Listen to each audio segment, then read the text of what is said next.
This weekend, on this great feast of Corpus Christi, the Church calls on us to pause and to adore the most precious gift that we've been given, Jesus Christ himself, body, blood, soul and divinity, truly present in the most blessed sacrament.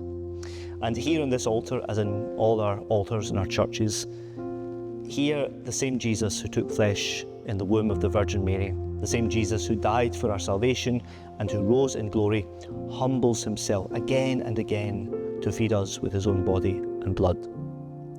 And so the Eucharist reminds us powerfully that our faith is not an idea or a feeling.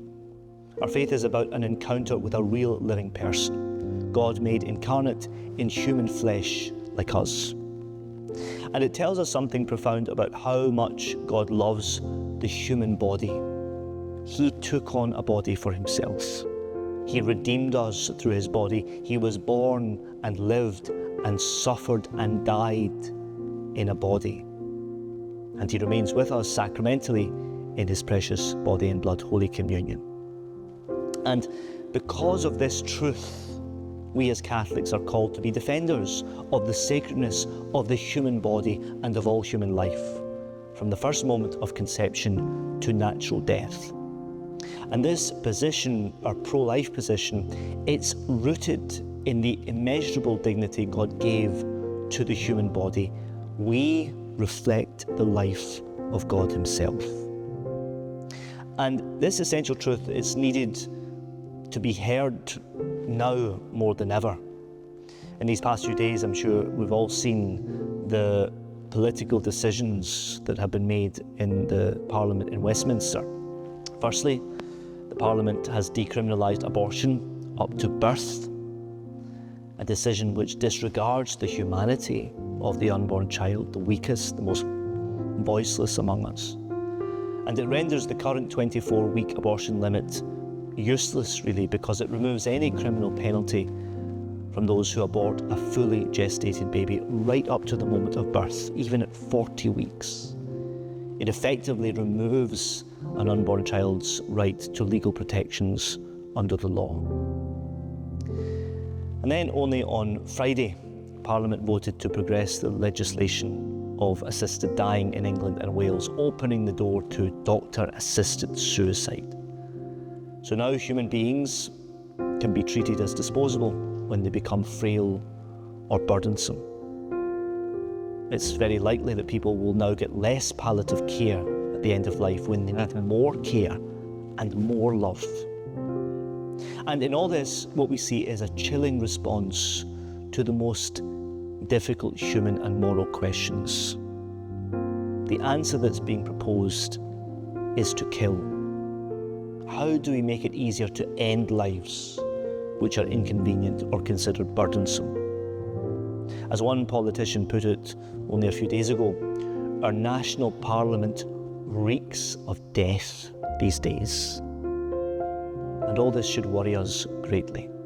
These decisions and others reflect a growing culture in our society that forgets the truth that we celebrate today on Corpus Christi Sunday, that the human body and human life are holy and sacred and precious, and they must never be treated as objects to be discarded. And this is a message that we need to shout persistently with courage from the rooftops and in the public debate. Of course, as Christians, despite all these terrible decisions that we see around us, anti-life decisions, we never despair. Christ has already won the victory over sin and evil and death. But these recent developments, they do remind us that we cannot be silent. We have to pray and work with renewed courage to foster a culture of life in our homes, in our schools, in our workplaces, in our parishes, in our communities, and in all of society. Today on this Feast of Corpus Christi, let's thank Jesus for this incredible gift of himself. And let us beg him to heal our society, to protect the innocent and the vulnerable, to strengthen our families, and perhaps most especially, to inspire our young people to love life, to defend life, May we receive him worthily at the altar, adore him fervently, and live always as courageous disciples, carrying with us this great message of hope and life. Lastly, this is an important thing. We have to remember that in all these things, we are firmly on the right side of the debate. I was speaking to somebody quite recently, a Catholic person, and they were wondering, have we got this right? Sometimes even Catholics do ask that question.